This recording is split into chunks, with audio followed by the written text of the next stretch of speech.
Hello po, ito po si Rigel. Rigel, kamusta po kayo dyan?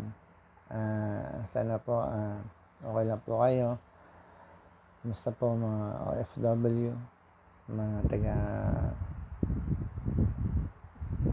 Luzon, Visayas, Mindanao, kamusta po?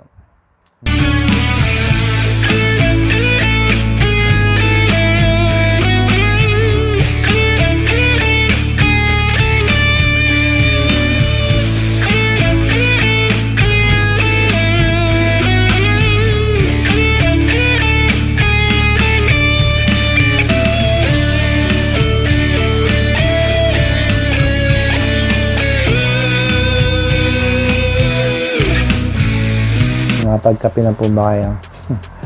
Good morning po and good evening. Good evening and good morning. Ngayon po, ang dami na pong nangyayari sa ating gobyerno na lantaran na po yung pagkukorap ng mga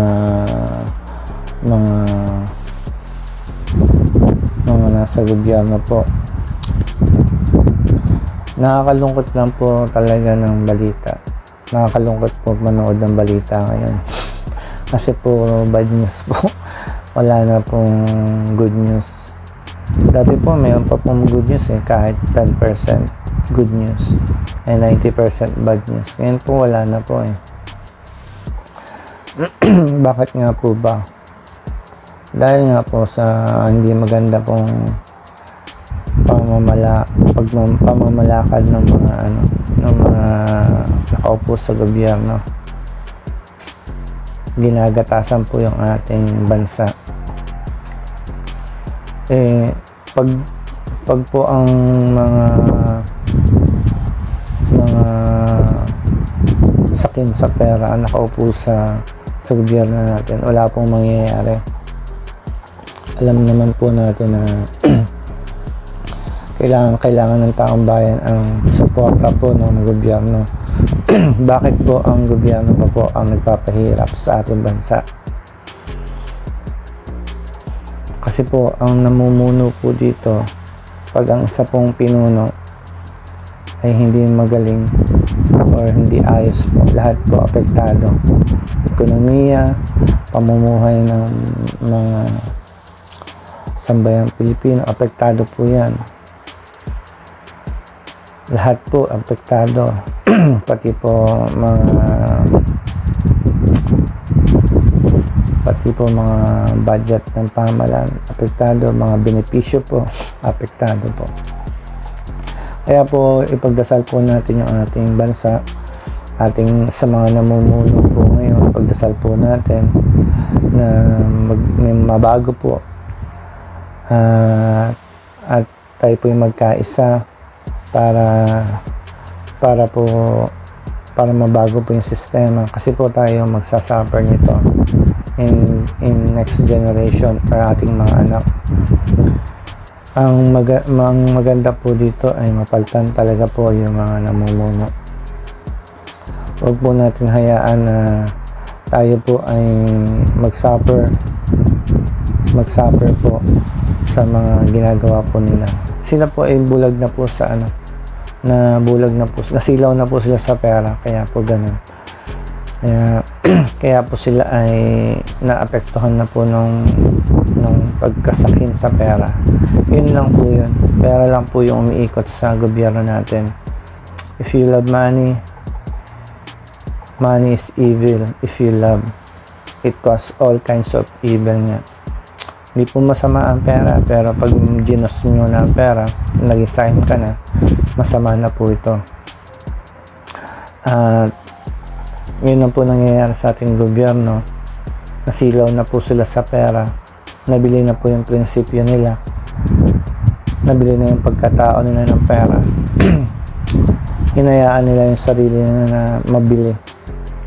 Kaya po ipagdasal po natin ang ating bansa at mga namumuno sa ating bansa. Mahalaga po ang dasal. Yan po ang ating sandigan. Yan po ang pinaka-ultimate natin, sandata. Dakilang sandata sa mundong ito habang tayo ay nabubuhay pa. ang panalangin ko ang makakasagot. Pero kailangan din po ng gawa.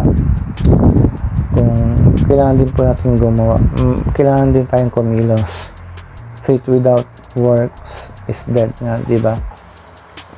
Kung meron tayong faith, kung wala naman tayong gawa, baliwala din po yun. Kaya kailangan po tayong magkaisa sa ating bayan, at huwag po natin hayaan ito. Hindi po dapat natin to hinahayaan itong nangyayari sa ating gobyerno. Nakakalungkot lang po, kasi napaka-immune na ng mga Pilipino, mga sambayan ng Pilipino, immune na sa mga problema, kaya hinahayaan na lang. Pero may mga iba pa rin pong concern. Tulad ko po, concern po ako sa mga nangyayari ngayon dahil unang-una naapektuhan po maraming mga may hirap na tao, lalo na yung walang pambili ng mga yung gamot sa mga nagkakasakit. Kaya ang hirap na po magkasakit ngayon, nakakatakot na po. Nakakatakot ako magkasakit. Hindi po yung nakakatakot, hindi po yung sakit ang kinakatakutan Ang kinakatakutan po ay yung pambayad sa ospital. Yun po ang kinakatakutan pag nagkasakit. Hindi po yung sakit ang kinakatakutan, yung pambayad po sa mga ospital. Yung kinakatakutan ay yung pambayad sa mga gamot. Kaya po, gano'n na lang po ang gobyerno natin. Halos pinapyasan na po lahat ng mga budget ng gobyerno, mga iba't ibang ahensya ng gobyerno. Lalo na po yung PhilHealth.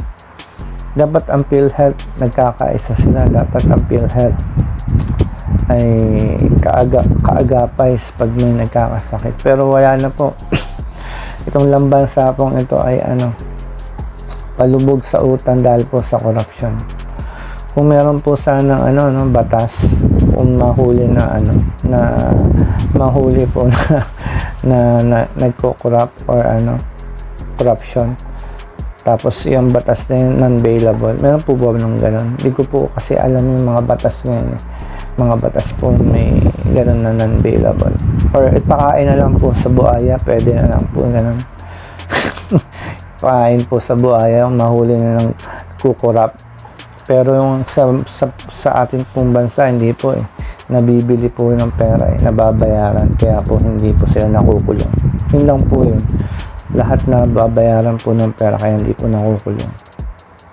Hindi po, compare po sa ibang bansa, talagang minsan po sa ibang bansa may pa po, pag nakatulak ka ng gano'n, death penalty po talaga. Hindi compare po dito sa ating Pilipinas, hindi po sila natatakot dahil wala po ang ganong batas na death penalty agad po ang katumbas pag nahuli ka ng kukurap. Kaya hindi po sila takot ngayon, hindi po sila takot mag-corrupt. Kaya pakain na lang po sa buhaya po. Yun po. Sana po ipagdasal po natin ang ating bansa. Huwag po sana tayong hayaan ang ganitong mga problema. Magkaisa po tayo. Kung magpoprotesta po tayo, sana po ay walang dahas. Isantabi muna po natin yung ating mga religion. Magsama-sama muna po tayo kahit ano pong religion kung tayo ay mag-rally. At ipakita po natin sa ating bansa na mahal po natin ang ating bansa at ayaw po natin maghirap. Kasi po ang una po magsasuffer ay yung mga sambayan ng Pilipino. Hindi po bansa. Sambayan ng Pilipino po ang magsasuffer. Tayo po ay may kapangyarihan na pwedeng ipatalsikin sila sa kanilang mga pwesto sa gobyerno. Kaya mas malakas po pag tayo po sama-sama at kung tayo hiwalay-hiwalay ay tayo po ay mahina. At sana po huwag natin hayaan ng mga ganitong sa ating gobyerno. Yun lang po. Ito po si Rigel. God bless po. Ingat po kayo kung saan dako man kayo ng mundo. Mga OFW, mga kababayan na sa Luzon, Visayas at Mindanao. Tayo po ay magkaisa at Mabuhay po kayong lahat.